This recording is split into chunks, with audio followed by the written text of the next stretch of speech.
পটুয়াখালী পায়রা তাপবিদ্যুৎ কেন্দ্রে যোগ হয়েছে 4টি আধুনিক আনলোডার। এই আনলোডার দিয়ে জাহাজ থেকে কয়লা খালাসের পর সহজে প্লান্টের কয়লা জমা রাখার ডোমে পৌঁছে দেওয়া যাবে। এর মধ্য দিয়ে কয়লা পরিবহন ও বিদ্যুৎ খরচ কমে যাবে বলে জানিয়েছেন প্রকল্প সংশ্লিষ্টরা। পটুয়াখালী প্রতিনিধির তথ্য ও চিত্রে ডেস্ক রিপোর্ট।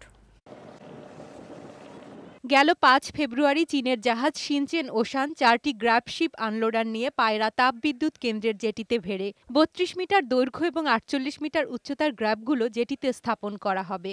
এর মাধ্যমে সরাসরি জাহাজ থেকে কয়লা খালাস করে কনভেয়ার বেল্টের মাধ্যমে প্ল্যান্টের কয়লা জমা রাখার ডোমে পৌঁছে দেওয়া যাবে। প্রতিটি কয়লা আনলোডার ঘন্টায় 800 টন করে কয়লা খালাস করতে পারবে। জাহাজের ডিসপ্লেসমেন্ট ছিল 33,600 টনের মতো এবং একে ঠোকানোর সময় এর ড্রাফট ছিল 6 মিটার প্লাস। একটা আনলোডারের ক্যাপাসিটি 800 টন পার আওয়ার, মানে প্রতি ঘন্টায় 800 টন।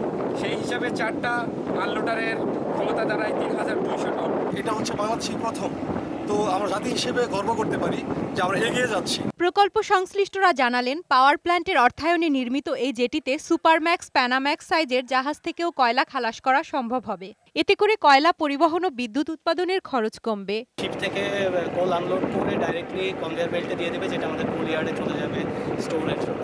বাংলাদেশের প্রধানমন্ত্রী এবং চীনের প্রেসিডেন্ট যৌথভাবে 2016 সালের 14 অক্টোবর পায়রা 1320 মেগাওয়াট তাপবিদ্যুৎ কেন্দ্রের ভিত্তিপ্রস্তর স্থাপন করেন। এবছরের আগস্টে বিদ্যুৎ কেন্দ্রটির প্রথম ইউনিট উৎপাদনে আসবে। এর ফলে জাতীয় গ্রিডে যুক্ত হবে 620 মেগাওয়াট বিদ্যুৎ। ডেস্ক রিপোর্ট, বৈশাখী সংবাদ।